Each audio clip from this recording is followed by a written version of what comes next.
मैं अपने माँ से बहुत प्यार करती हूँ, ठीक है। अगर माँ को हम बैठा करके दिन रात हम उस पर अगरबत्ती दिखाए, दीप जलाए, उनकी पूजा करते रहे, तो क्या मेरी माँ खुश हो जाएगी? जबकि वो बोल रही है कि भाई मुझे भूख लग रहा है, मुझे खाना दे दो, पानी दे दो, मुझे समय से चाय पूछो, मेरे लिए ये काम कर दो, वो काम कर दो, घर देख लो। तो वो ही अंतर है। पूजा नहीं करना है। हमारी औरतों को गलत बात सिखा दिया गया है कि पूजा करना ये बहुत ही गलत कंसेप्ट है। ये हमारी औरतों से के दिमाग से हटाना पड़ेगा। जिस दिन वो पूजा करना छोड़ेगी, उस दिन से उसे समझ में आएगा कि वो का मतलब ही बताइए ना कि क्या होता है, अवतार क्या होता है। क्या मेरा अवतार फिर से हो सकता है क्या? अगर अवतार होता है तो सिर्फ भगवान का ही अवतार क्यों, मेरा भी अवतार होना चाहिए। तो कहते हैं कि अवतार नाम की नहीं, अवतार नहीं होता है, नहीं होता है। ये बिल्कुल ही गलत शब्द है, बिल्कुल गलत शब्द। यही है षड्यंत्र। शब्दों का जो खेल है ना, ये ब्राह्मण बहुत अच्छी तरह से जानते हैं। उन्होंने अपने आप को ब्राह्मण बनाया, तो ब्राह्मण का नाम सुनते ही आपके दिमाग में एक लगेगा कि भाई बहुत उच्च विचार के लोग, हाँ ब्रह्मा के अवतार। लेकिन जब वो डोम बोलता है तो अपने आप मन में घृणा पैदा हो जाता है कि अरे डोम है, चमार है, इस तरह का। क्यों? क्योंकि उन्होंने शब्दों को इस तरह से बनाया है कि उस शब्द को लेकर के आपके मन में जो विचार है ना, वो अपने आप है।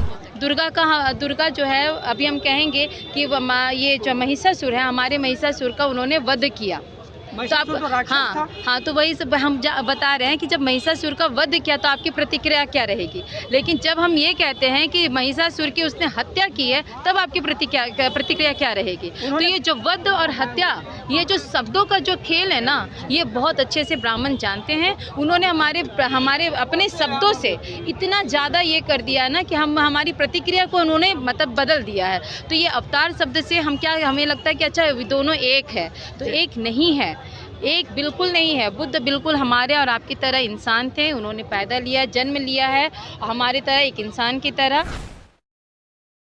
मैडम, आज आप लोग आंदोलन कर रहे हैं गांधी मैदान से लेकर के यहाँ तक BTMC एक्ट को ख़त्म करने के लिए। क्यों आप लोग आखिर ख़त्म करवाना चाहते हैं?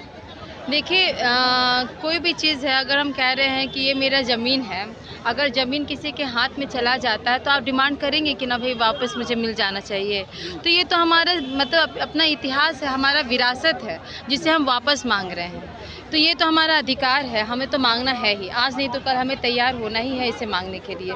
तो ये हम जो मांग रहे हैं ना, ये कोई मतलब गैर ज़रूरत चीज़ नहीं है या फिर बेगाना चीज़ नहीं है कि हम लोग यूँ ही मांग रहे हैं। ये हमारी विरासत है, तो हमें मांगना है और हम मांग रहे हैं। क्योंकि आप खुद ही सोचिए कि बुद्धिज़्म और ब्राह्मणिज़्म, ये दो जो ऐसे विचार है, बिल्कुल एक दूसरे के अल्टर है, अगेंस्ट है। तो जब हम बात कर रहे हैं कि भाई ये हमारे हाथ में होना चाहिए, तो हम जो है ब्राह्मणी जो विचारधारा है उसके अगेंस्ट हम लोग जो बुद्धिज़्म है उसकी डिमांड कर रहे हैं। क्योंकि दोनों बहुत अलग है। एक पाखंडवाद में विश्वास रखता है, हम बिल्कुल साइंटिफिक सोच में विश्वास करते हैं। तो ये विचारधारा जो है, जो हमारा जो डिमांड है मांगने का, तो ये मतलब ज़रूरी है।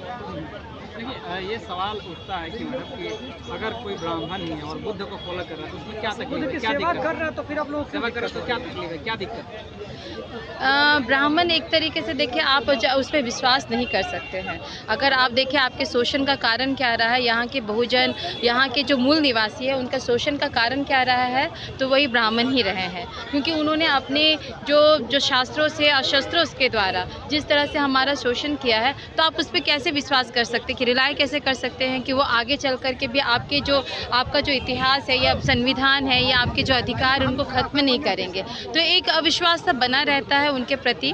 तो उस अविश्वास को लेते हुए हम चाहते हैं कि भाई अब हमारा जो अपना, अगर ब्राह्मण सच में हम उन पर रिलाय कर सकते, विश्वास कर सकते, तो वो हमारे लोगों को क्यों नहीं बनाता है। वो क्यों बुद्ध विहार के अगल बगल जो है वो मंदिरों को खड़ा कर रहा है और राम मंदिर और इस तरह की चीज़ों को कर रहा है। वो बाहर भी जाता है तो भाई कहता है कि हम बुद्ध के देश से आए हैं, वहाँ क्यों नहीं कहता है कि हम राम के देश से आए हैं, राम की धरती से आए हैं। क्योंकि कहीं ना कहीं वो झूठ को हमारे लिए है ना खड़ा कर रहा है। वो ये कहता है कि हम भी बुद्धिज़्म अपना करके और बुद्ध का सेवा करना चाहते हैं, लेकिन वो हमारे लोगों को क्यों नहीं बताते हैं कि बुद्ध कौन थे, उनकी विचारधारा क्या थी। क्यों नहीं वो बुद्ध को पढ़ाते, क्यों वो राम को पढ़ा रहे, रामायण पढ़ा रहे हैं स्कूलों में। अब खुद देखिए कि क्लास 10th का जो ये बिहार बोर्ड का जो किताब है उसमें राम के बारे में लिखा गया, क्यों नहीं बुद्ध के बारे में बताते हैं, क्यों सरस्वती के बारे में बता रहे हैं, सावित्रीबाई फुले के बारे में नहीं बता रहे। तो कहीं ना कहीं इनके दिमाग में वो षड्यंत्र अभी भी है कि आज नहीं तो कल ये हमारे चीज़ों को अपने अंडर ले लेंगे और हमारी विरासत को फिर से आप खुद ही सोच सकते हैं कि ये जो महाबोधि टेम्पल जो है किस तरह से लोगों के नज़र में आया। अगर अंग्रेज़ यहाँ नहीं आते तो आज वो मिट्टी में दबा रहता। उसको दबाने के पीछे क्या इतिहास रहा है, क्या कारण रहा होगा, ये सब हम और आप आज जानते हैं। तो कहीं ना कहीं उनके दिमाग में अभी भी षड्यंत्र है, वो आज भी हमारे लिए हमारे अगेंस्ट काम कर रहे हैं। तो हम चाहते हैं कि भाई वो हमें अपना विरासत दे दे, वो अपना जो विचारधारा है, उनके लिए बहुत ज़्यादा मंदिर है, आप वहाँ काम करें, वहाँ पे आपको पैसे जो भी चाहिए होगा आपको मिल सकता है। लेकिन ये जो है, जो यहाँ बुद्ध का जो हमारा जो विरासत है वो हमें वापस कर। आपने कहा कि ब्राह्मण लोग बुद्ध के बारे में नहीं बताते, वो बताते तो हैं कि बुद्ध विष्णु के अवतार हैं, बुद्ध हमारे हिंदू। ये बिल्कुल गलत है, ये हम अपने लोगों को कह रहे बिल्कुल गलत है, बिल्कुल गलत है। कैसे गलत है? मूल निवासी। अब अवतार शब्द का मतलब ही बताइए ना कि क्या होता है, अवतार क्या होता है? क्या मेरा अवतार फिर से हो सकता है क्या? अगर अवतार होता है तो सिर्फ भगवान का ही अवतार क्यों, मेरा भी अवतार होना चाहिए। तो कहते हैं कि अवतार नाम नहीं, अवतार नहीं होता है, नहीं होता है, ये बिल्कुल ही गलत शब्द है, बिल्कुल गलत शब्द। यही है षड्यंत्र, शब्दों का जो खेल है ना, ये ब्राह्मण बहुत अच्छी तरह से जानते हैं। उन्होंने अपने आप को ब्राह्मण बनाया तो ब्राह्मण का नाम सुनते ही आपके दिमाग में एक लगेगा कि भाई बहुत उच्च विचार के लोग, हाँ ब्रह्मा के अवतार। लेकिन जब वो डोम बोलता है तो अपने आप मन में एक घृणा पैदा हो जाता है कि अरे डोम है, चमार है, इस तरह का। क्यों? क्योंकि उन्होंने शब्दों को इस तरह से बनाया है कि उस शब्द को लेकर के आपके मन में जो विचार है ना वो अपने आप उत्पन्न हो सके। अभी दुर्गा है, दुर्गा जो है, अभी हम कहेंगे कि ये जो महिषासुर है, हमारे महिषासुर का उन्होंने वध किया। तो हाँ, तो वही सब हम बता रहे हैं कि जब महिषासुर का वध किया तो आपकी प्रतिक्रिया क्या रहेगी। लेकिन जब हम ये कहते हैं कि महिषासुर की उसने हत्या की है तब आपकी प्रतिक्रिया क्या रहेगी। तो ये जो वध और हत्या, ये जो शब्दों का जो खेल है ना, ये बहुत अच्छे से ब्राह्मण जानते हैं। उन्होंने हमारे अपने शब्दों से इतना ज़्यादा ये कर दिया ना कि हमारी प्रतिक्रिया को उन्होंने मतलब बदल दिया है। तो ये अवतार शब्द से हमें लगता है कि अच्छा दोनों एक है, तो एक नहीं है, एक बिल्कुल नहीं है। बुद्ध बिल्कुल हमारे और आपकी तरह इंसान थे, उन्होंने पैदा लिया, जन्म लिया है हमारी तरह, एक इंसान की तरह। बिल्कुल 9 महीने जैसे अपने माँ के गर्भ में रहता है बच्चा, वैसे वो जन्म लिए हैं और बिल्कुल इंसान की तरह वो फिर ज्ञान प्राप्ति के लिए अपने संघर्ष किया है, जंगल घूमे हैं, लोगों के बीच गए हैं, लोगों को समझाया है, बिल्कुल हमारे और आपकी तरह। फिर उनकी मृत्यु भी हुई है, बिल्कुल हमारे और आपकी तरह ही होनी है। तो जैसे होता है वैसे ही है, तो वो भगवान नहीं है। हम उन्हें बस कहते हैं कि उन्होंने बहुत अच्छी बातें बताई, उन्होंने सामाजिक जो शिक्षा दी है समाज को वो दिया है। तो ये बिल्कुल अवतार की जो बात होती है ना, ये बिल्कुल गलत है। ये बिल्कुल अवतार को नकार रही है, लेकिन SC/ST समुदाय अवतार में विश्वास रखता है, वो पूजा पाठ करता है, उपवास करता है। आपकी जैसी महिलाएं हैं जो दुर्गा सप्तशती का पाठ करती है, नवरात्रि करती है, उपवास करती है। देखिए, हम बुद्धिज्म अपनाए हुए हैं तो हम पूजा कर रहे हैं नहीं। यहाँ पे जितनी महिला आई हैं वो बुद्धिज्म अपनाए हुए तो नहीं कर रही। जो हिंदू बनी वही तो अंतर है, यही अंतर है बुद्धिज्म और बाबा साहेब और बुद्ध को लोग भगवान तो मानते हैं ना। नहीं, भगवान का जो अर्थ है ना वो भी अलग अलग तरीके से देखिए। भगवान मतलब कि जिनको हम तोड़ नहीं सकते, जिनको हम अलग नहीं कर सकते, किसी भी स्थिति में वो जो विचार जो है ना उसको तोड़ना मरोड़ना नहीं कर सकते हैं, वो होता है भगवान। लेकिन अगर आप ब्राह्मण की नज़र से देखिएगा तो भगवान का मतलब है कोई अवतार है, कोई इंसान ऐसा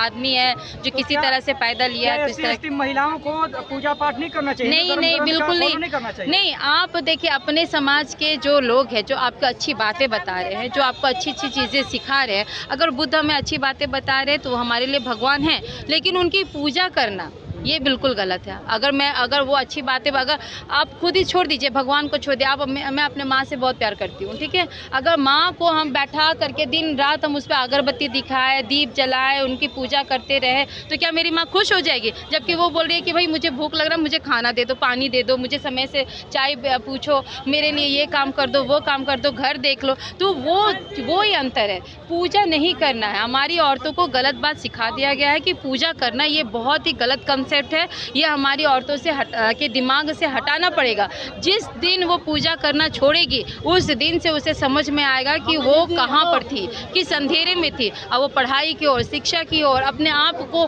किस तरह से और आगे बढ़ाना है। अगर आप सोचिए कि अगर हमारी औरतें अगर दिन भर घर में रह रही हैं तो दिन भर वो क्या करती है? दिन भर अगर आप खाना काम जो करती है, जो हम कर रहे हैं वो भी कर रही होगी कि अपने बच्चे के लिए खाना बनाना, अपने पति को स्कूल ड्यूटी भेजना, स्कूल भेजना, ये सारा काम है।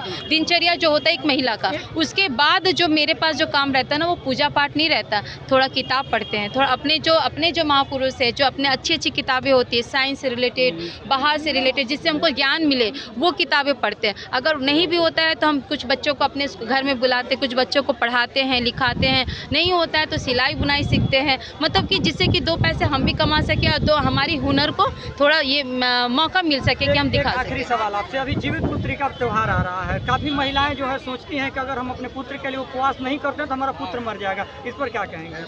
अब हम पूजा नहीं करते हैं तो भाई मतलब हम क्या ये अंधविश्वास ही है, इसे हम अंधविश्वास ही करेंगे। महिलाओं को क्या संदेश देंगे? महिलाओं को संदेश ये देना है कि अपने अंदर जो डर है ना, ब्राह्मण जो है 3 तरह का डर दिखाता है, आप उनको ब्राह्मण जो है 3 तरीके से डराते हैं। एक तो ये कि भाई आपका अगर आप पूजा नहीं करेंगी तो आपका घर नाश हो जाएगा, नष्ट हो जाएगा, आपका मनोकामना पूरा नहीं होगा। दूसरा है कि अगर आप नहीं पूजा करेंगी तो आपके जो है बच्चे जो है उनकी मृत्यु हो जाएगी, अकाल मृत्यु, इस तरह की घटना हो सकती है, या तो फिर आपका घर परिवार धन दौलत ये सब खत्म हो जाएगा। तो इस तरह का उपवास करते हैं? जी बिल्कुल नहीं, ना अपने पति के लिए ना अपने बच्चे के नाम सिंदूर भी नहीं। मेरे पति यहीं पर खड़े हैं, आप देख सकते हैं। जी हाँ, मेरे बच्चे हट्टे कट्टे हैं, 17 साल के हैं और स्कूल करते हैं बिल्कुल, और वो बुद्धिज्म को अपनाए हुए हैं। वो तो ये प्रूफ हो गया कि महिलाएं अगर इस चीज से अगर डर रही हैं, अगर ना भी करें, मुस्लिम महिला नहीं करती है तो उसका बेटा नहीं है क्या मैडम? मुस्लिम महिला जब नहीं जितिया करती है तो क्या उसका बेटा जिंदा नहीं है? उसका धर्म ग्रंथ इजाजत नहीं देता है ना। देखिए